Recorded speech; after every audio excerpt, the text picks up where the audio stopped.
할렐루야. 귀하고 복된 주일입니다. 우리 예배의 자리에 나오시는 우리 사랑하는 성도님들과 또 각 가정에서 온라인으로 예배드리는 우리 성도님들을 환영하고 축복합니다. 우리 따스한 눈빛으로 우리 서로를 바라보시면서 우리 반갑게 인사하겠습니다. 사랑합니다. 반갑습니다. 사랑합니다. 반갑습니다. 오늘은 7월 셋째 주일이기도 하고 또 교회력으로 보니까 성령 강림 후 또 일곱째 주일로 우리가 지키고 있습니다. 또한 우리가 7, 8월은 우리 선교사님들과 또 선교지를 위해서 우리가 구별하여 기도하고 있습니다. 코로나19로 인해서 우리도 힘들지만 우리보다 더 힘든 분들이 누구입니까? 저 먼 타국에서 주의 복음을 전하고 있는 우리 선교사님들일 것입니다. 하루에 몇 번? 한 번? 몇 분? 1분. 1분이라는 시간이 주보 3면에 있는 우리 선교사님들 이름만 불러도 1분이 지나갑니다. 다른 기도가 하지 않더라도 우리가 입술로 그들의 이름을 불러가면서 그들의 사역지를 축복해 줄 수 있다면 머나먼 그곳에서도 하나님의 은혜와 사랑 가운데 저들의 사역이, 가정이 하나님께서 도우시는 놀라운 은혜가 임하게 됨을 믿습니다. 하루에 한 번 1분씩 꼭 우리 선교지를 위해서, 우리 선교사님들 위해서 기도해 주시기를 간절히 소망합니다. 우리가 계속해서 우리 찬양을 통해서도 고백되어 주는 게 결국 우리가 살아가는 힘은 하나님께로 온다는 것을 우리는 결코 잊어서는 안 될 것입니다. 하나님께서 우리에게 매일매일 살아갈 수 있는 힘과 은혜를 공급해 주심을 믿습니다. 여러분 무엇 의지하며 살아가시겠습니까? 하루에 깨어서 시작할 때 주님 감사합니다. 오늘 하루에 시작하게 하심을 감사합니다. 우리 오늘 하루도 주님과 동행하면서 삶의 자리에서 선한 행실을 마음껏 행할 수 있는 우리가 되게 하옵소서. 이런 삶의 모습이 되길 소망합니다. 우리 그리스도인들은 이렇게 살아갈 수 있는 이유가 무엇입니까? 이 땅은 우리가 살아가는 거룩한 우리가 나그네임을 고백하기 때문입니다. 이 땅이 전부가 아니라 우리가 있을 곳은 영원한 하나님 나라 전천국 본향임을 우리가 고백하기 때문입니다. 또 우리 베드로 사도는 우리에게 뭘 말씀합니까? 너희는 거룩한 제사장, 예배자라고 우리에게 말씀합니다. 택하신 족속이고 왕같은 제사장이기에 우리가 주어진 그 자리가 예배의 자리로 만들어 가게 되는 것입니다. 단지 주일에 예배 한 번만 드리는 것이 아니라 우리 삶의 그 있는 그 자리가 예배의 초소로 우리가 만들어 갈 수 있길 소망합니다. 또한 우리는 하나님께 속한 하나님의 종이라고 했습니다. 그러니까 하나님 말씀 따라 행하는 것이 종의 자세일 것입니다. 그럼 하나님께서는 우리에게 어떻게 행하라고 말씀하셨습니까? 악을 악으로 갚지 말고 선한 행실로 악을 대적하라고 우리에게 말씀하는 것입니다. 살아보니까 우리가 고백하는 것이 무엇입니까? 악해지지 않고는, 독해지지 않고는 버티지 못하는 시대라고 우리는 종종 말을 하기도 합니다. 근데 그러한 우리에게 성경은 무엇을 말씀합니까? 욕의 욕으로, 악의 악으로 갚지 말고 이것으로는 결코 하나님을 기쁘시게 할 수 없음을 우리에게 말씀합니다. 그래서 하나님께 속한 자는 오늘 얘기하신 것처럼 선한 행실을 통해서 악을 대적함으로 이길 수 있는 귀한 마음임을 우리가 잊지 않기를 소망합니다. 우리 옆 사람에게 이렇게 우리 축복하겠습니다. 선으로 악을 대적합시다. 선으로 악을 대적합시다. 아멘. 부당한 일을 만날 때 어떻게 하시겠습니까? 참으시겠습니까? 참으라고 하는 얘기인데 반대로 들으실까 봐. 부당한 일을 만날 때 누구를 위해서? 하나님을 위해서 참아내면 하나님께서 우리의 원통함은 갚아주시는 것입니다. 여러분, 우리가 갚지 않아도 됩니다. 내가 판단하고 우리가 정죄하지 않아도 됩니다. 판단과 정죄는 하나님께서 하시는 것이기에 불의한 일들 가운데 우리가 만나게 될 때도 우리 하나님을 위해서 참아내면 하나님께서 갚아주실 것을 우리에게 고백할 수 있습니다. 또 베드로전서 2장 23절의 말씀을 보면 예수님께서 이미 그리 행하셨음을 우리에게 보여줍니다. 베드로전서 2장 23절의 말씀을 우리 같이 읽어보겠습니다. 욕을 받으시되 대신 욕하지 아니하시고 위협하지 아니하시고 오직 공의로 심판하시는 자에게 부탁하시며. 아멘. 예수님께서 그리 행하신 것입니다. 십자가의 길을 걸어갈 때 사람들에게 조롱당하지 않으셨습니까? 침뱉음 당하시고 모욕당하시고 또한 채찍질까지도 맞으셨습니다. 그럼에도 우리 예수님께서 무엇입니까? 그대로 똑같이 갚아내지 않으셨다라는 것입니다. 하나님께서는 예수님의 순종을 통해서 구원의 계획을 이루셨습니다. 주님 안에서 우리가 자유하게 될 수 있었습니다. 저와 여러분도 악을 악으로 갚는 것이 아니라 선한 행실을 통해서 하나님의 뜻을 이 땅 가운데 이루어 갈 수 있기를 예수님의 이름으로 축원합니다. 특히 우리 3장 첫 앞절 말씀에서 우리에게 뭘 말씀했습니까? 하나님께서 세우신 공동체는 더욱 그러해야 한다는 것입니다. 하나님께서 세운 공동체가 두 가지 있습니다. 가정과 교회입니다. 앞서서 가정을 통해서는 어떠한 말씀으로 우리에게 도전을 줬습니까? 남편은 아내에게, 아내는 남편에게 서로 사랑하고 존중히 여기라고 했습니다. 아내의 잔소리가 남편을 바꿔줄 수 있습니까? 아내의 잔소리가 남편을 바꿀 수 있다면 마음껏 잔소리하십시오. 하지만 우리는 알지 않습니까? 결코 우리 아내의 잔소리가 내 남편을 바꿔주지 못한다는 것입니다. 남편을 사랑하고 존중히 여기는 행실을 통해 우리 남편은 바뀌어지게 되는 것입니다. 특히 믿지 않는 불신 남편이라면 믿음의 아내는 더욱더 선한 행실을 통해서 섬겨주는 것입니다. 그러면 그런 선한 행실을 통해서 구원의 자리에 나아올 수 있게 하신다라고 우리에게 분명히 말씀하셨습니다. 온유하고 정숙한 마음으로 내 남편을 불쌍히 여기고 인정해주고 믿어줄 수 있는 우리 사랑의 아내가 되기를 간절히 소망합니다. 그리고 남편들에게는 어떻게 얘기했습니까? 자신의 아내를 귀히 여겨주라고 했습니다. 귀히 여겨주시는 우리 남편분들 되길 소망합니다. 우리 아내가 요즘 걱정거리가 무엇인지, 무엇 때문에 염려하고 하고 있는지 그 말에 귀 기울여 주는 것입니다. 아내의 아픔에 공감해 주는 것입니다. 그러한 가정이라면, 그러한 남편과 아내라면 엉뚱한 곳에서 결국 행복을 찾기 위해서 애쓰지는 않을 것입니다. 사랑하는 성도 여러분, 믿음의 가정은 남편과 아내, 아내와 남편이 서로 간의 행복과 기쁨을 찾아낼 수 있어야 하는 것입니다. 저와 여러분은 엉뚱한 곳에 우리 마음을 두고 행복을 찾는 것이 아니라 내 가정, 내 남편, 내 아내, 내 자녀를 통해서 기쁨과 행복을 누리며 나가기를 예수님 이름으로 축원합니다. 그리고 오늘 본문을 통해서는 우리 교회 공동체, 신앙 공동체, 성도와 성도 간에 우리가 어떻게 행해야 할 건지를 우리에게 말씀하는 것입니다. 우리가 고난의 시대를 살아가고 있는데 이때 신앙 공동체는 어떻게 해야 하는가? 8절은 우리에게 도전하는 겁니다. 우리 8절의 말씀 같이 보겠습니다. 마지막으로 말하노니 너희가 체휼하며 형제를 사랑하며 불쌍히 여기며 겸손하며. 아멘. 성도와 성도 간의 신앙 공동체에서 우선 되어야 할 것이 있는데 그것이 무엇입니까? 마음을 같이 하라는 겁니다. 한 마음을 품으라고 우리에게 말씀합니다. 사실 이것은 초대교회가 놀랍게 성장한 비결이기도 합니다. 초대교회는 마음을 같이하여 기도하였고 또 마음을 같이하여 모이기에 힘썼던 공동체입니다. 초대교회들 서로 간의 의견들이 있을 거고 서로 간의 생각들이 있었을 것입니다.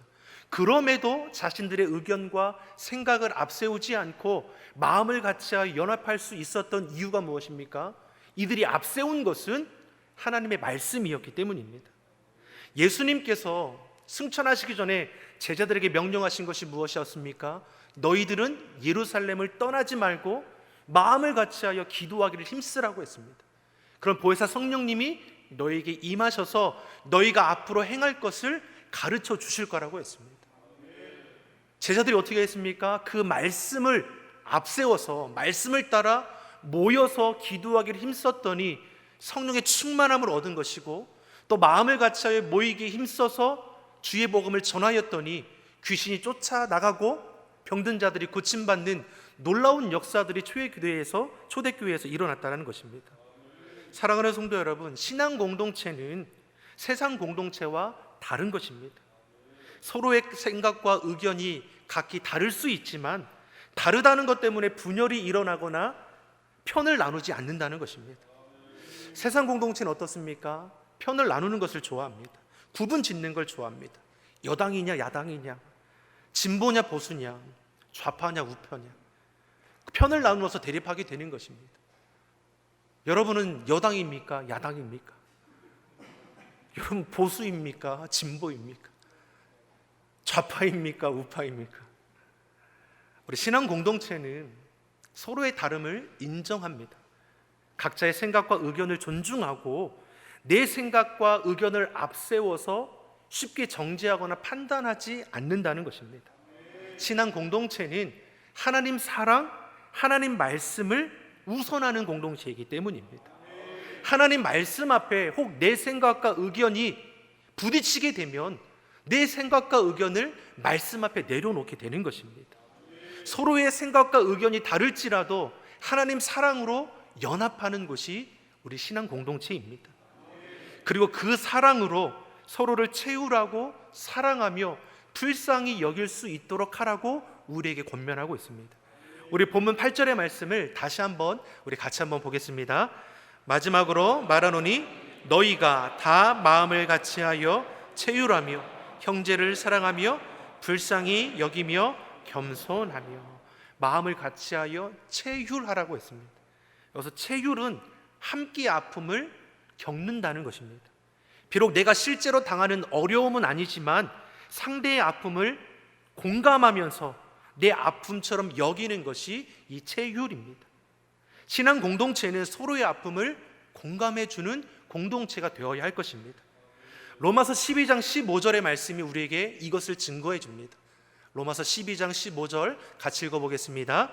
즐거워하는 자들로 함께 즐거워하고 웃는 자들로 함께 울라. 아멘. 상대방에 좋은 일이 있으면 내 일처럼 함께 기뻐해 주는 것이고, 상대방이 어려움 가운데 놓여 있을 때는 내 아픔처럼 함께 울어주는 공동체가 되어야 한다는 것입니다. 이 바탕이 무엇입니까? 사랑입니다.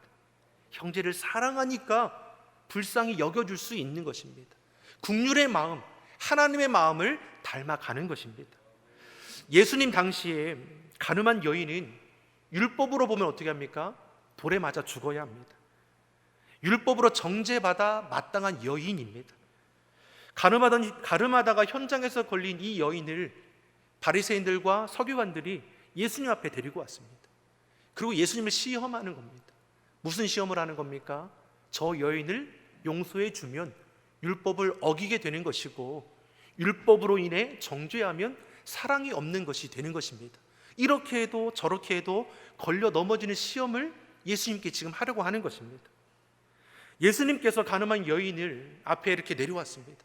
그리고 많은 사람들이 돌로 치려고 하고 있습니다. 그때 예수님께서 무리들을 향해서 무엇라고 말씀합니까? 너희 중에 죄 없는 자가 먼저 돌로 쳐라. 그러니 무리들의 반응이 어떠했습니까? 요한복음 8장 9절이 이렇게 말씀합니다. 우리 요한복음 8장 9절 우리 같이 보겠습니다. 저희가 이 말씀을 듣고 시작하여 젊은이까지 하나씩 나가고 오직 예수와 그 가운데 섰는 여자만 남았더라. 아멘. 죄 없는 자가 먼저 돌로 쳐라 했을 때 많은 무리들이, 그곳에 있는 모든 무리들이 양심의 가책을 받아서 하나씩 떠나갔다라는 것입니다. 이걸 통해서 우리가 알 수 있는 것이 무엇입니까? 우리 모두가 다 하나님 앞에는 죄인입니다. 죄인이 죄인을 손가락질하고, 죄인이 죄인을 판단하고 비방하고 정죄하는 것입니다. 예수님의 말씀 앞에 모든 자가 양심의 가책을 받아 떠나가게 되는 것입니다.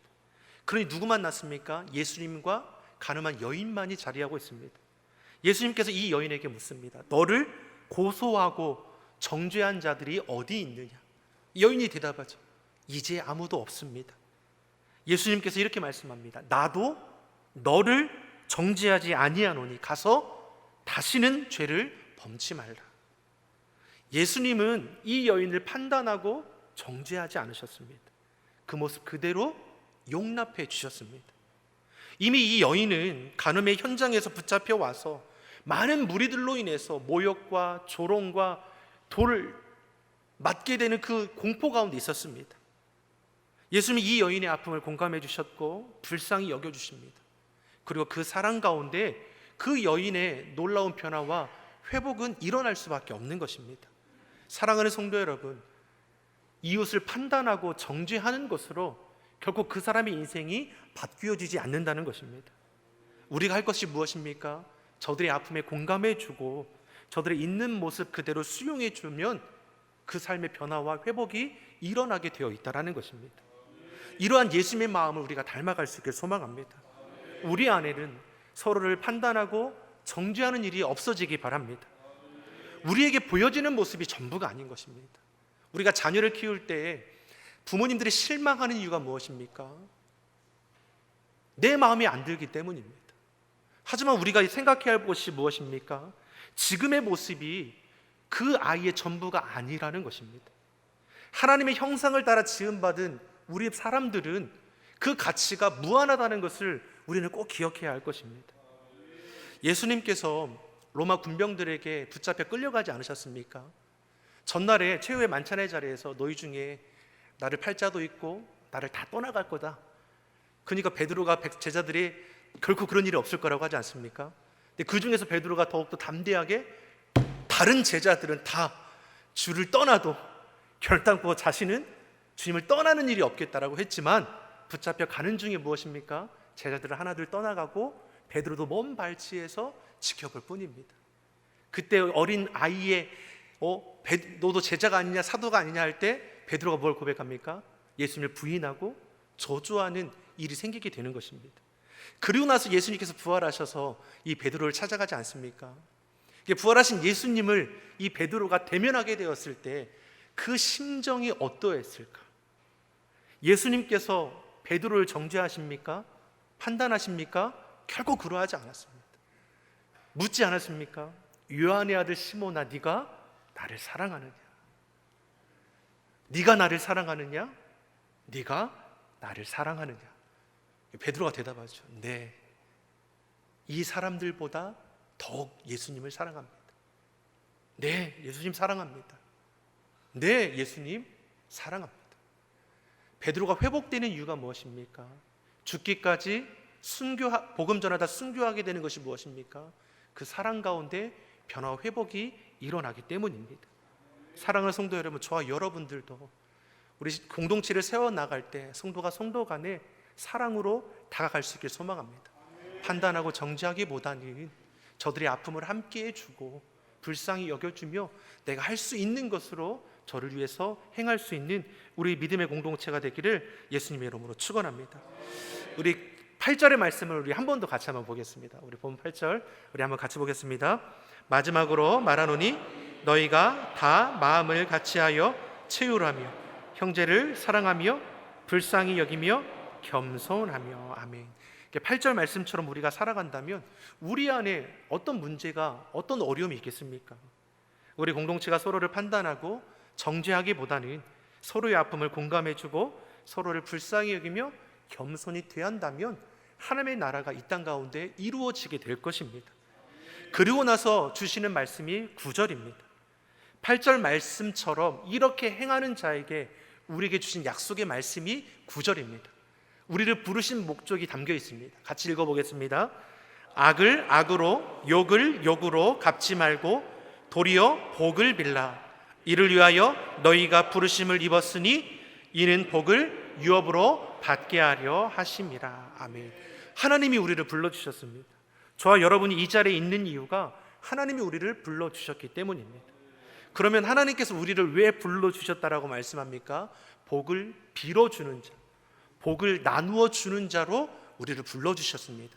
또 나아가 복을 유업으로 이어받을 자로 우리를 불러주셨다라는 것입니다.